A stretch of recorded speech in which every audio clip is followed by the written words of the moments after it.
Buenas noches a todos, queridos amigos, que como siempre es un verdadero placer estar con ustedes y un gusto saludarlos. Buenas noches, licenciado. Qué Noche, gusto, licenciado. Buenas noches, Liz. Buenas noches, Liz. qué gusto Buenas estar noches, con Liz. ustedes por acá, aunque sea de forma virtual. Vamos a tratar de avanzar el día de hoy porque el tema es extenso y además es muy importante.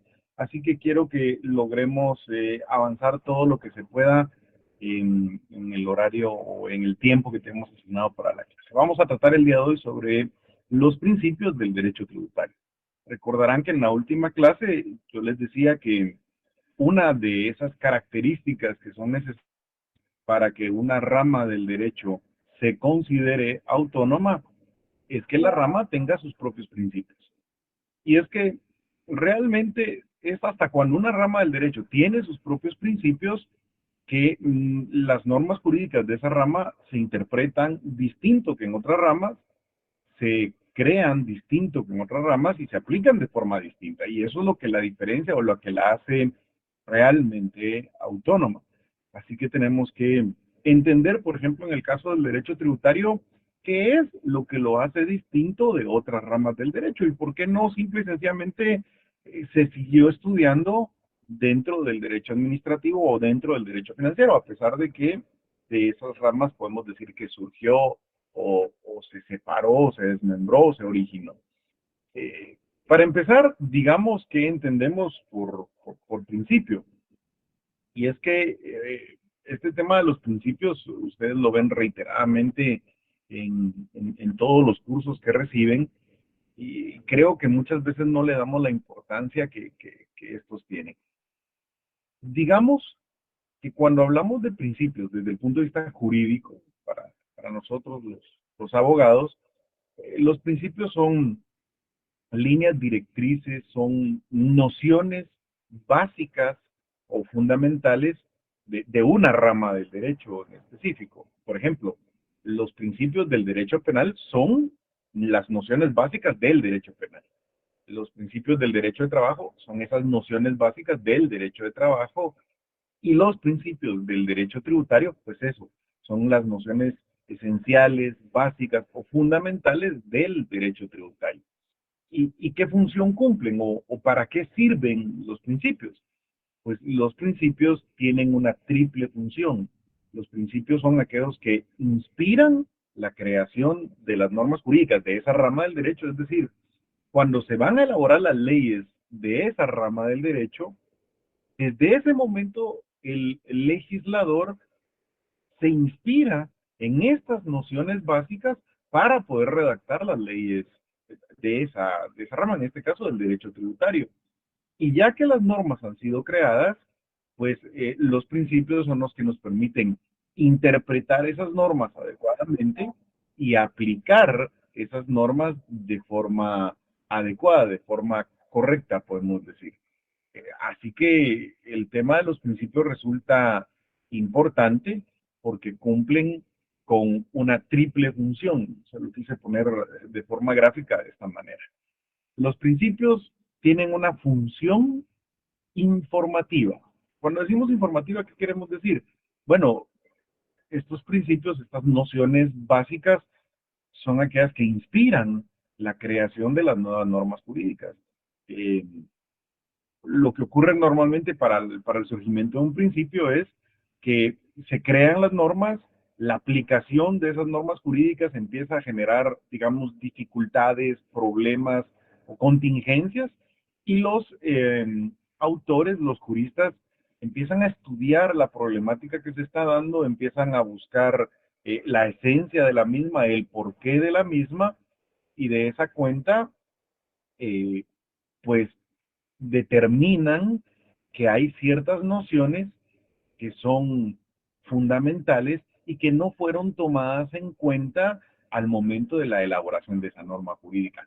Normalmente los principios empiezan siendo, digamos, doctrinarios, es decir, algún autor escribe un libro y explica el por qué esas normas jurídicas están dando problemas, por qué no están cumpliendo con el objetivo para el cual fueron creadas, y explica que esas normas debieron haberse inspirado al momento de crearse en determinado principio. Y hace su análisis, su justificación, su defensa del principio correspondiente. Muchas veces no es un solo autor, muchas veces la elaboración o la creación de un principio pues es aportes que van haciendo distintos autores a la literatura jurídica especializada. Cuando más o menos existe un consenso en la doctrina y todos consideran que efectivamente esa idea, esa noción es importante y debe inspirar la creación de las normas jurídicas, pues normalmente lo que ocurre es que se provoca, digamos, un procedimiento de reforma a la ley, pero ahora los juristas tienen el cuidado de alguna manera de asesorar o de guiar a los legisladores para que en la creación de las nuevas normas y para la redacción de las nuevas normas o de su reforma se inspiren ahora sí en este principio. Y de alguna manera, digo yo, el principio lo que hace es que le viene a dar sentido, le viene a dar significado, le viene a dar coherencia a estas nuevas normas jurídicas. Y nuevamente entramos en un proceso donde estas normas pues, se aplican.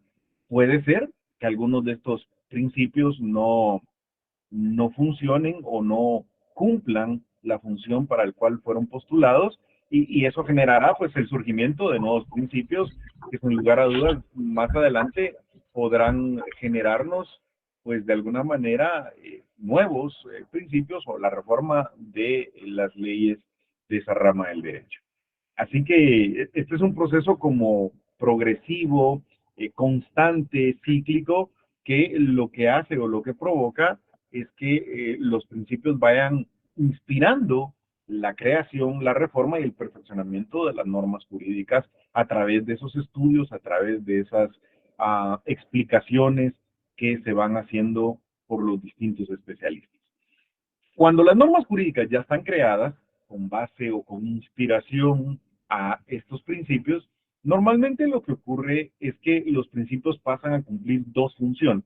Cuando la norma ya está creada y fue inspirada en estos principios, pues entonces los principios cumplen una función que le llamamos interpretativa, que solo eso ya requeriría un curso completo sobre el tema de la interpretación de las normas jurídicas. Porque, miren, básicamente, las personas inicialmente creen que estudiar derecho se trata de aprenderse de memoria las normas jurídicas y de aplicarlas como si fuésemos robots. Y lo cierto es que no es así. Las normas jurídicas están hechas por humanos, redactadas en el lenguaje pues, que esté, digamos, que sea el utilizado en el país donde se emitan y por lo tanto expresan mandatos o prohibiciones o facultades a través de palabras. Eh, y estas palabras pues muchas veces pueden tener distintos significados.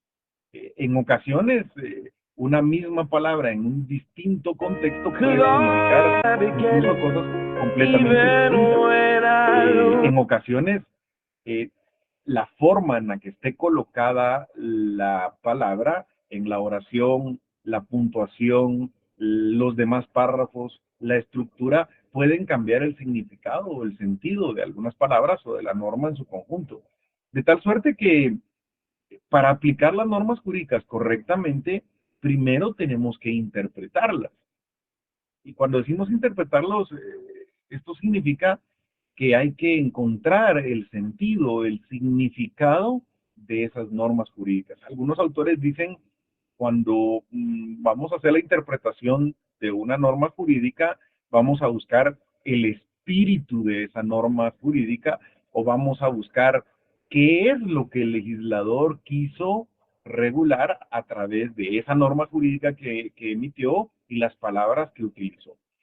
Hay, para poder hacer eso correctamente, porque eso se puede hacer también de forma incorrecta, que es como muchísimas personas lo hacen. Yo siempre insisto en eso, sobre todo en la sociedad que actualmente vivimos, encontramos constantemente que todo mundo se cree jurista, todo mundo interpreta las normas jurídicas y da su opinión, pero esa interpretación que hacen es eso, es la opinión de alguien que no es especialista en derecho, que no ha estudiado esa rama del derecho y que no conoce sus principios.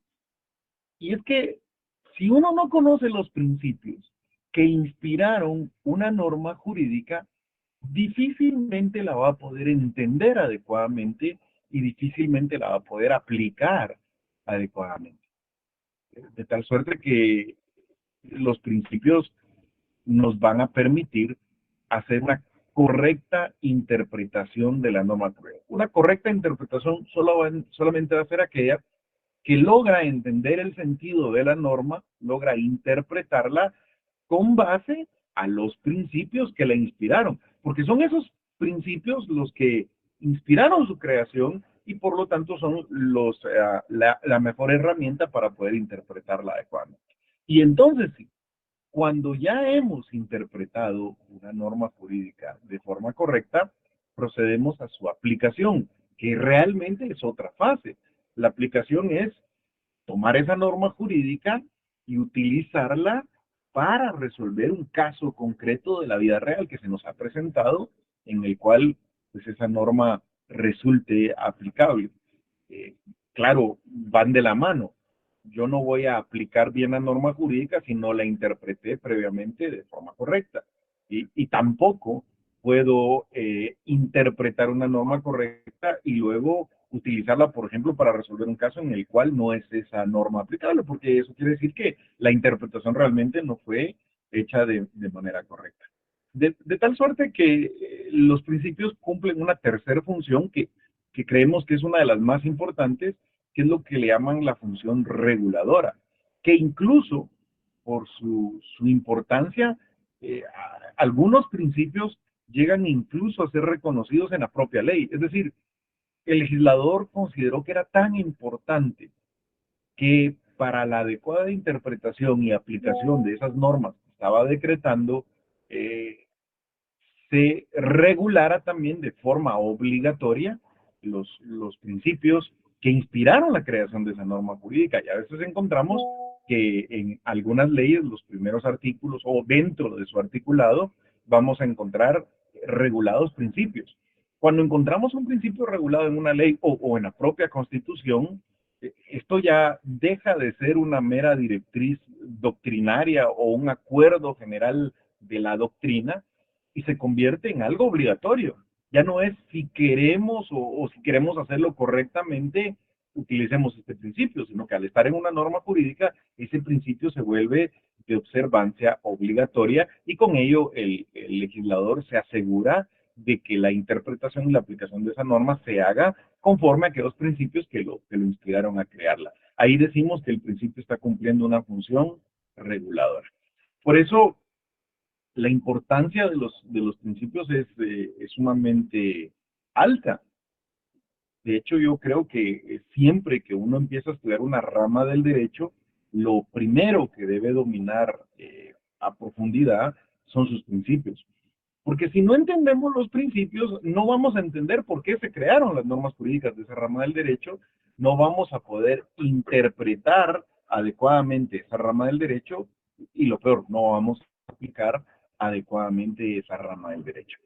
A mí, yo siempre, cuando lo vimos en la clase sobre qué es el derecho tributario, yo siempre creo que un jurista debe visualizar el derecho no únicamente como un conjunto de normas jurídicas que hay que aprenderse, que hay que memorizar o que hay que aplicar ciegamente. De hecho, yo por eso creo o tengo mis severas reservas cuando me dicen ya va a llegar la inteligencia artificial y vamos a terminar aplicando o resolviendo casos o dictando sentencias a través de programas de ordenador o de computadora. Yo tengo mis severas dudas. ¿Y saben por qué? Porque creo que por lo menos hasta el momento las computadoras no tienen esa capacidad de conocer los principios que inspiran una norma jurídica. Seguramente una computadora tiene una mayor capacidad que nosotros para poder, digamos, tener en su memoria estos principios, una base de datos con todas las normas jurídicas, incluso con todos los principios.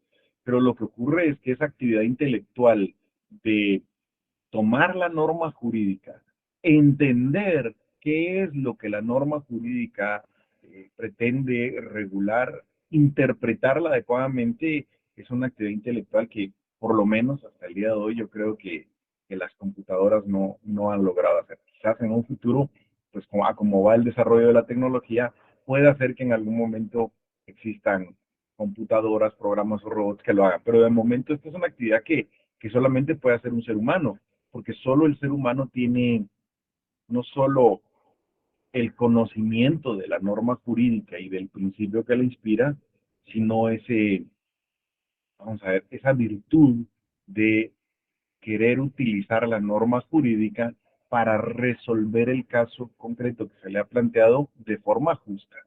Creo que esa virtud, ese sentimiento de justicia, no lo tiene o no lo puede tener una máquina, un programa o una computadora. Así que el jurista no solo debe conocer las normas jurídicas de una rama del derecho, fundamentalmente debe, o primeramente debe conocer sus principios, porque serán estos los que permitirán que entienda por qué se crearon las normas jurídicas y que entienda su correcta interpretación y aplicación. Claro, para poder entender estos principios y para poder conocer bien estas normas, es necesario que el jurista pues estudie también todo lo que se ha escrito, todo lo que se ha dicho respecto del tema por los especialistas, por los juristas. Por eso decimos que el estudio del derecho debe ser integral e incluir no solo las normas jurídicas y los principios, sino además también lo que le llamamos doctrina, que yo he dicho que la palabra no me termina de convencer. Yo prefiero decir, también hay que estudiar la literatura jurídica especializada. Y solo así, solo si estudiamos las normas, sus principios y la doctrina, es donde vamos a ir realmente comprendiendo la rama y pudiendo aplicarla adecuadamente, interpretarla adecuadamente. Así que, mis amigos, el conocimiento de los principios es fundamental. ¿Cuáles son los principios que normalmente los autores le señalan o le atribuyen al derecho tributario guatemalteco? A ver, um, esto puede ser que según el libro que usted lea sea distinto, porque en esto de los principios, insisto, cada autor puede tener su punto de vista, cada autor puede considerar que hay normas fundamentales o nociones fundamentales distintas de las que para otro autor sean precisamente esenciales o básicas. Eh, por eso, si en algún libro ustedes encuentran otros principios, yo diría que pues hay que leerlos, hay que entenderlos y si racionalmente el autor pues justifica que realmente estas nociones o estas ideas que nos está transmitiendo efectivamente deberían de inspirar la creación y la interpretación y la aplicación de las normas, pues uno se convence y puede apoyar que esas ideas se conviertan en un principio. Pero en términos generales, la mayoría de autores en Guatemala reconocen estos principios que yo le he colocado de forma resumida en la diapositiva que tiene enfrente, que son pues básicamente 7 grandes principios. Y no solo es que la doctrina los reconozca, sino que además nuestra propia constitución, la propia ley tributaria guatemalteca los ha establecido. Es decir, todos estos tienen ya una función normativa y son de aplicación de observancia obligatoria para poder entender y aplicar bien las normas del derecho tributario guatemalteco. Pero hago la salvedad de que puede ser que otros autores le mencionen otros principios o podría ser incluso que usted mismo considere que deberían de existir otros principios. Y está bien, ¿verdad? Sería de escucharlo, de entenderlo, de verlo. Pero los principios que han sido reconocidos generalmente por la doctrina guatemalteca y que están reconocidos por nuestra constitución son los que usted tiene en pantalla, que sería, primero, el principio de legalidad tributaria, que vamos a ver que es un principio sumamente importante porque vamos, básicamente lo que ocurre con el principio de legalidad tributaria, mis queridos amigos, es que históricamente ha ocurrido que en los gobernantes han abusado del poder tributario, de ese imperio que se les da para la creación y recaudación de los tributos. La historia nos enseña que cuando un gobernante ha tenido la potestad de decretar tributos y de recaudar tributos, vamos, lo ha hecho de manera arbitraria, lo ha hecho de manera abusiva, lo ha hecho de manera a veces hasta irracional. Sobre todo esto se observaba en las monarquías absolutas que en algún momento fueron el sistema de gobierno que rigió en la mayoría de países. En ese tipo de, o en ese sistema de gobierno, el rey, monarca o soberano tenía la potestad de decretar los tributos que él considerara adecuados. Y vamos, y los podía cambiar cuando él quisiera. Un día se levantaba y decía, quiero construir un nuevo palacio y necesito más dinero y decreto un nuevo tributo. Ay, ¿qué se le ocurrió? Y eso de alguna manera generó arbitrariedad, abusos. Mi querido Domingo, ¿tiene alguna pregunta que hacernos? Por favor, active su micrófono. Buenas noches, Lick. Solo con una consulta de qué ley estamos hablando que hace referencia a los diferentes principios, Lick. En los artículos que usted tiene citados ahí entre paréntesis son de la Constitución, mi estimado Domingo. En las diapositivas, como a veces no cabe tanta información, yo trato de resumirla de alguna manera y siempre que yo les ponga algún artículo solo sin mencionar la ley, me refiero a la Constitución. Muchas gracias, Lick. Cuando se trata de otra, pues normalmente trato de ponerlo o de explicarlo, pero los que están ahí en esa diapositiva, Domingo, se refieren a la Constitución, que la encontramos, van a ver ustedes fundamentalmente en el 239 de la Constitución, este principio de legalidad tributaria. No se preocupen que igual cada uno de estos principios los tenemos que ver pormenorizado, porque yo siempre le doy mucho énfasis a este tema, insisto, porque creo que un buen jurista de derecho tributario debe conocer estos principios. Vamos, estamos diciendo que son las nociones básicas, fundamentales, esenciales del derecho tributario y por lo tanto puede ser que usted no conozca todas las leyes tributarias porque no creo que en el semestre nos dé tiempo de ver todas las leyes tributarias. O mejor aún, miren esto, puede ser que ya el otro año, cuando ustedes se gradúen y estén en su ejercicio profesional, el Congreso emite una nueva ley tributaria que no hemos visto o que no vamos a poder ver acá porque todavía no existe. O dentro de 5 años el Congreso seguramente va a reformar las leyes tributarias. Y ustedes para poder entenderlas bien, para poder interpretarlas bien y aplicarlas bien, lo más importante es que conozcan los principios del derecho tributario. Es decir, esto es incluso más importante que las normas. No me vaya a confundir. Yo no estoy diciendo que no sea importante estudiar las normas jurídicas. Claro, al final de cuentas el derecho es una ciencia normativa. O sea, lo que pretendemos con el derecho es eh, regular qué es lo que las personas pueden hacer y qué es lo que no pueden hacer, porque a través de esa regulación que pretendemos lograr una convivencia pacífica, civilizada entre los distintos habitantes. Pero bueno, creo que es muy importante dominar todos los principios. Juan Francisco, ¿usted tiene alguna duda? Buenas noches, licenciado. Solo una duda. En relación a lo que usted ha estado mencionando de la creación de los tributos por medio del Congreso de la República, mi duda se basa en que por qué el Congreso de la República hace proyecciones con préstamos millonarios sin tener un estudio socioeconómico del país y en relación a la pobreza en que vivimos y en base a las situaciones de migración y trabajo que son muy escasos en el país, ¿verdad? Claro. Bueno, yo su pregunta la dividiría en varias partes. La primera, ¿por qué el Congreso decreta o acepta deuda? A ver, primero, la deuda no es derecho tributario. ¿Vieron? El derecho tributario precisamente buscaría que no se endeude el país. Porque, vamos, hoy en la mañana precisamente estaba viendo yo en un medio de comunicación y alguien decía, es que el Estado realmente no produce nada. El Estado, la única forma que tiene para obtener recursos es quitárnoslos a nosotros a través de los tributos.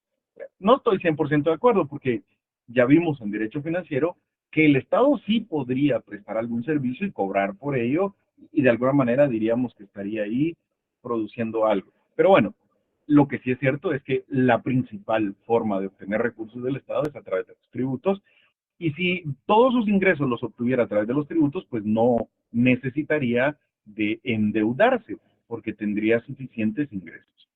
Ahora bien, aquí lo que ocurre es complicado realmente, Juan Francisco, porque las necesidades sociales son tantas que creo yo que no hay dinero que alcance. No hay dinero que alcance realmente, ¿oyeron? O sea, es que si ustedes se ponen a pensar en algún momento, digamos que para estar bien necesitaríamos del dinero suficiente para, vamos, construir una red de carreteras en todo el país de lo mejor y darle un mantenimiento de lo mejor. Construir hospitales en cada uno de los municipios del país, equiparlos adecuadamente, darle la medicina adecuada, contratar a los médicos que además deberían de estar sumamente capacitados, construir escuelas en todos los lugares, contratar maestros en todos los lugares, tener, digamos, materiales de estudio en todos los lugares. Es decir, si usted empieza a hacer una lista de todo lo que habría que hacer y le va sumando cuánto dinero se necesitaría realmente para hacer todo eso, realmente llega un momento en el que uno dice, no hay dinero que alcance. No, primero. Y segundo, si a eso le agrega que aquí no todo el dinero se utiliza bien, o sea, hay muchísimo dinero que se pierde por mala administración, por malas decisiones o por corrupción, entonces el problema se agrava todavía más. Entonces, ¿qué hacemos si el dinero que consideramos que vamos a necesitar no alcanza con el dinero que consideramos que vamos a recaudar de los tributos? Pues una solución que han encontrado es la de adquirir una deuda, que es, mi querido Juan Francisco, exactamente lo mismo que hace la gran mayoría de guatemaltecos. A la gran mayoría de guatemaltecos no les alcanza el dinero que ganen. Y oiga bien esto no tiene que ver realmente con pobreza, esto tiene que ver fundamentalmente con la mentalidad de administración. Hago un paréntesis aquí solo para explicar esta idea. Eh, claro, si usted me dice que alguien gana el salario mínimo o menos del salario mínimo y que tiene que mantener una familia de 5, uno dice, eso es imposible. O sea, ganando el mínimo o menos del mínimo, pagar un lugar donde esa familia viva, pagarles alimentación, salud, educación, vestido, es imposible. O sea, ahí uno entiende que ahí el dinero no alcanza. Pero si yo le dijera, mi querido Juan Francisco, que en la mayoría de los casos yo conozco gente que gana muchísimo más del mínimo. Por ejemplo, yo la mayoría de abogados que conozco ganan entre 10 y 25,000 quetzales, abogados ya graduados. Pues uno diría, vamos hombre, que con 25,000 sí que debe alcanzar para cubrir esas necesidades. ¿Y qué cree? Tampoco alcanza. Porque no es nada más o fundamentalmente un tema de pobreza, que claro, tiene relación, pero aquí el tema es que cuando alguien gana 25,000 gasta 30, y el que gana 30 gasta 40, y el que gana 100 gasta 150. Es un tema también de educación financiera, de administración. Pero bueno, la gran mayoría entonces también lo que hace es lo mismo que el Estado. Si no alcanza lo que ganamos, ¿qué hacemos? Pedimos préstamos. Y la tercera parte de su pregunta yo le diría, usted dice, sin tener un estudio de eso, ahí sí quisiera hacer un paréntesis. No es que el Congreso pueda aprobar deuda sin tener un estudio. De hecho, las normas del derecho financiero no se lo permitirían.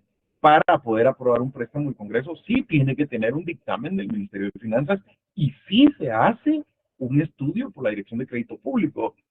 Y de hecho, es que ahí es donde viene la parte compleja. Cuando uno habla con los economistas, ellos dicen, el nivel de deuda que tiene Guatemala no es un nivel alarmante. Y cuando uno mira todo lo que Guatemala debe, uno dice, pero ¿cómo no va a ser alarmante si son miles de millones? O sea, sí parece alarmante. Es más, cuando se lo plantean a uno con aquellos datos que dice, para poder pagar toda la deuda que tenemos, no alcanzaría hasta la segunda o tercera generación, no se asusta. Pero los economistas dicen, no, el nivel de deuda que maneja Guatemala es un nivel de deuda adecuado. Ahí hay muchísimas cosas que discutir y cuando lo comparamos con otros países que tienen una deuda muchísimo mayor, pues entramos a otro tipo de discusiones. En general, yo también estoy en desacuerdo con la deuda pública y yo creo que el tema del presupuesto público se debería de manejar solamente con los ingresos que se obtienen de los tributos. Al igual que yo siempre sostengo que cada uno de nosotros, mi querido Juan Francisco, no debería de gastar más de lo que gana. Y sin embargo, va a ver usted la tasa de personas que están endeudadas con tarjetas de crédito o créditos bancarios y se va a ir de espaldas. Quiere decir que este principio que le queremos exigir al Estado, realmente son muy pocas personas las que lo están aplicando en su vida personal. Un tema complejo. El tema de la deuda pública es complejo. ¿Es necesario? ¿No es necesario? Yo mejor lo planteo como lo planteaba mi maestro hoy.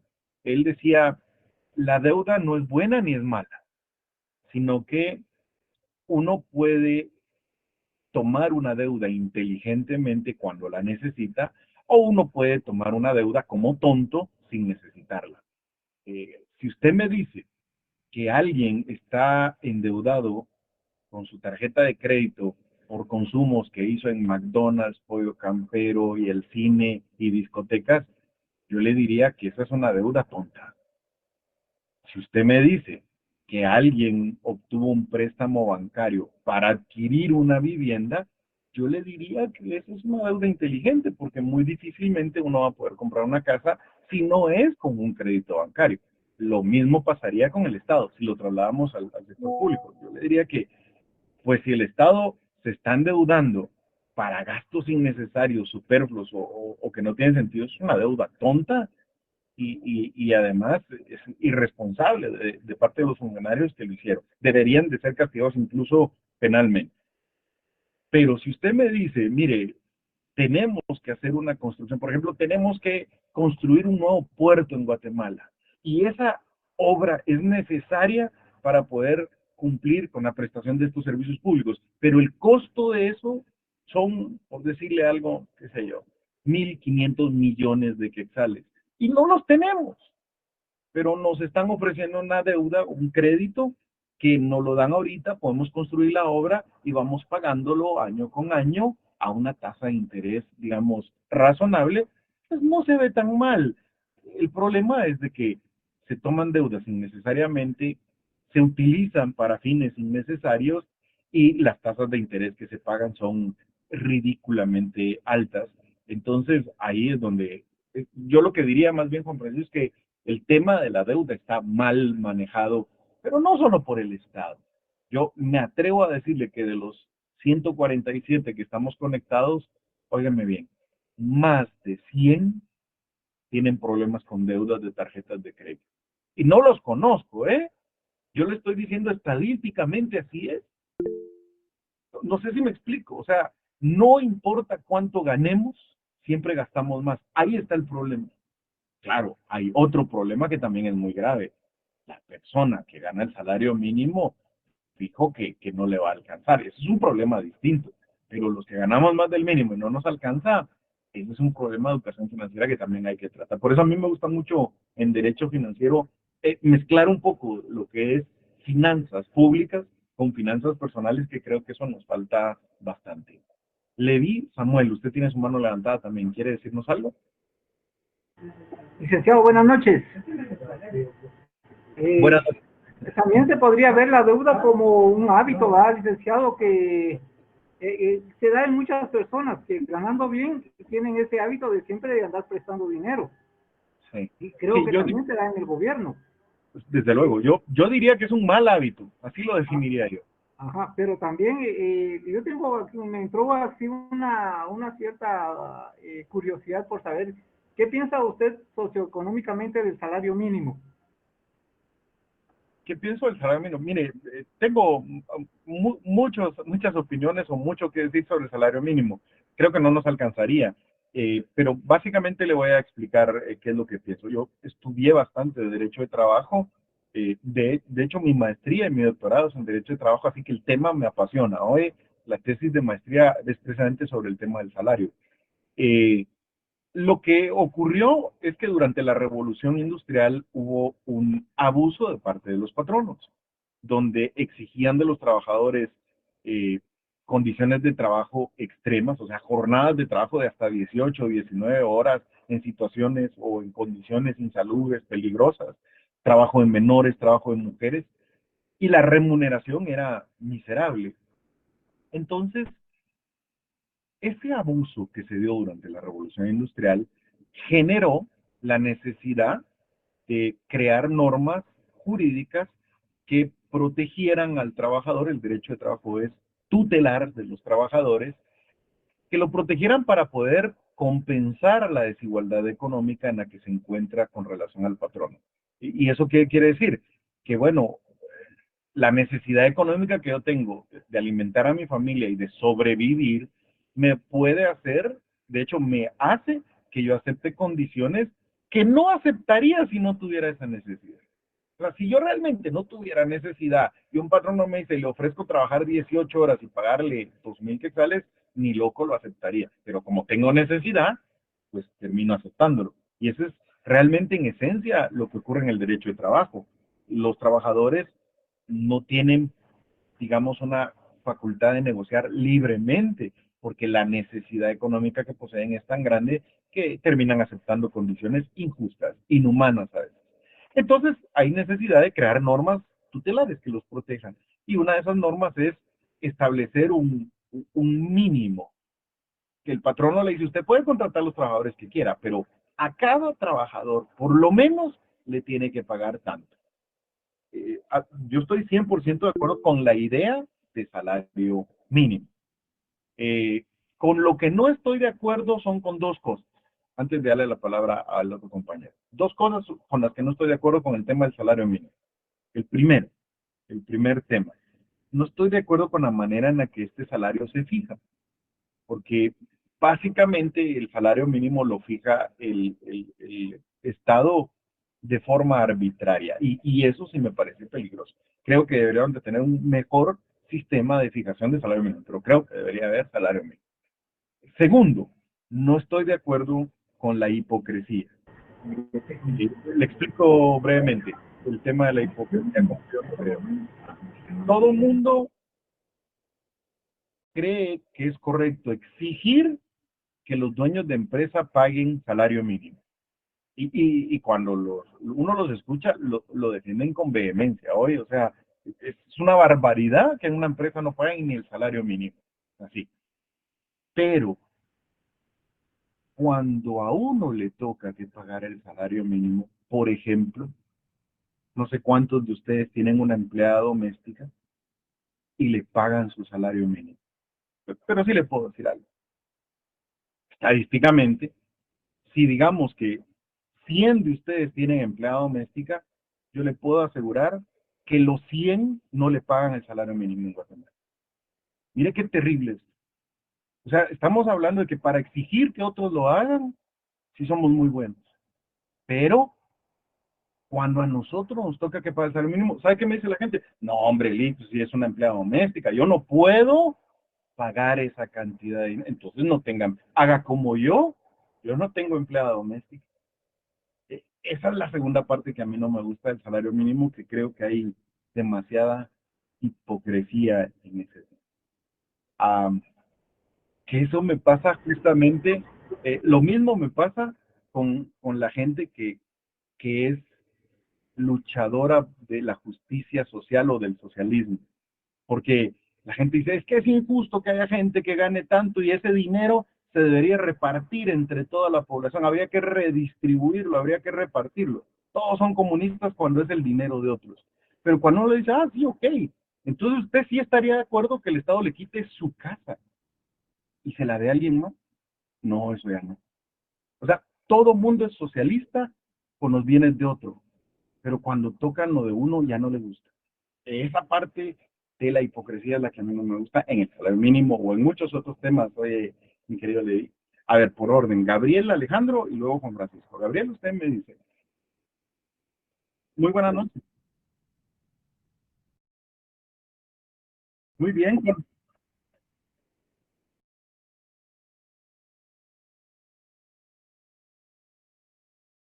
encantado. Sí, sí, yo encantado. Hoy, cuando terminemos la clase, con gusto yo le doy por ahí mi número y se comunica conmigo. Encantadísimo. Hoy, mi querido Juan Francisco, Licenciado, solo con su criterio. ¿Usted cree que el Estado aplica la doble tributación a sus ciudadanos? bueno, de hecho, si ustedes se dan cuenta, aquí tenemos un principio que está regulado en el 243 de nuestra Constitución, que vea cómo se lo puse yo. Es el principio de prohibición de la doble o múltiple tributación. Y en principio yo diría que mi respuesta sería no, porque eso está constitucionalmente prohibido. Y si hubiera algún caso de doble o de múltiple tributación, seguramente los contribuyentes ya lo hubieran impugnado de inconstitucional y a la Corte, pues de su análisis, lo hubiera expulsado del ordenamiento jurídico. Yo pienso que no. Ahora, esto tiene trampa, ¿oyeron? Porque es que hay ocasiones en que uno dice, no, pues aquí sí hay doble tributación, me están cobrando dos veces por lo mismo. Pero cuando uno profundiza se da cuenta que realmente el hecho generador es distinto o el periodo impositivo es distinto. Por eso van a ver ustedes que para poder comprender realmente el tema de la doble tributación o la prohibición a la doble tributación, es necesario conocer bien la relación tributaria, los objetos de la relación, el hecho generador, y muchos temas, digamos, puramente teóricos del derecho tributario, que son los que nos permiten establecerlo. En principio, de manera general, yo le diría que no. Y solo para terminar con la diapositiva, aparte del principio de legalidad tributaria, ustedes ven ahí que tenemos el principio que a mí me encanta, se llama principio de justicia y equidad tributaria. Mire, solo discutir la diferencia entre justicia y equidad nos podría llevar años de estudio. De hecho, una vez lo intenté hacer para una conferencia que tenía que dar y me di cuenta que, vamos, desde Sócrates vienen discutiendo esto y todavía no hay un acuerdo. Y peor ahora la palabra equidad, como se utiliza políticamente, la han empleado para referirse a lo que ellos quieran que sea equidad, y eso es muy delicado.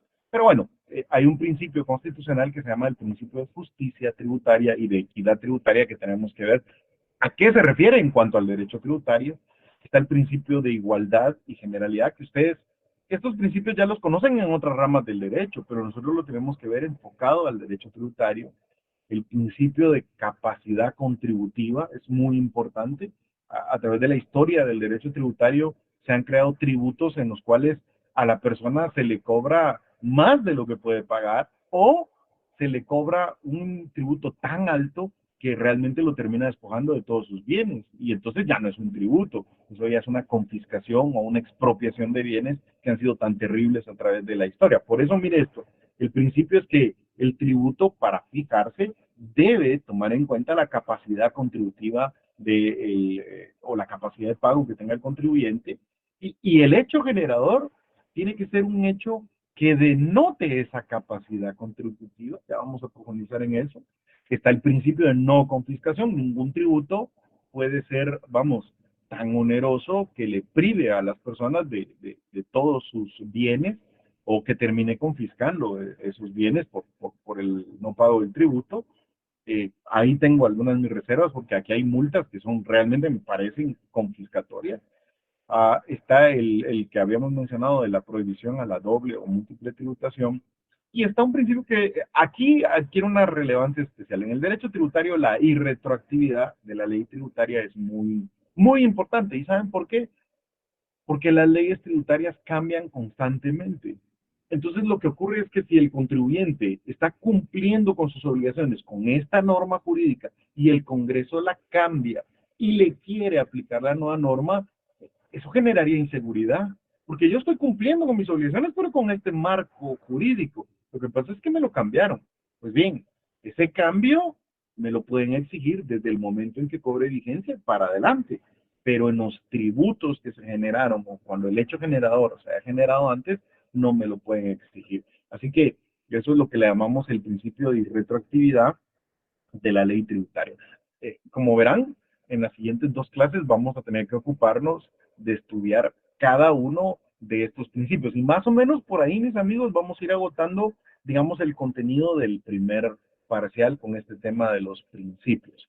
Eh, yo, por el día de hoy, lo dejaría acá por cuestión del horario, invitándolos a que este tema del derecho tributario es bonito, bueno, todo el derecho es apasionante realmente, pero esto del derecho tributario creo que les puede ser realmente de mucha utilidad y espero que le pongan énfasis. Les pediría que leamos cada uno de los artículos que tienen citados ahí en su Constitución para que en la siguiente clase, el día martes, podamos, digamos, de alguna manera ya venir un poco empapados de lo que tenemos que discutir. Grisel, ¿usted tiene alguna pregunta? Grisel Yesenia. Perdón, fíjese que es fuera del curso. Bueno, es sobre la retrasada. Yo me examiné con usted, pero el año pasado no estuve con usted en derecho financiero. No sé si habrá algún problema. Sí, porque todos los que no estuvieron conmigo en financiero perdieron. Ay, no, Lick, pero No, ahora estoy aquí con usted. no hay ningún problema. Básicamente yo creo Eso que ya aún no lo ha subido, ¿verdad? no, el lunes publico yo los resultados. No se preocupen, no he tenido tiempo, la verdad. Qué susto. Muchas gracias, licenciado. Feliz noche. Muchas gracias. Feliz noche, A licenciado, todos. que descansen. Descansen, por favor. Feliz noche, Gracias, licenciado. Licenciado, feliz noche, muchas gracias por su clase.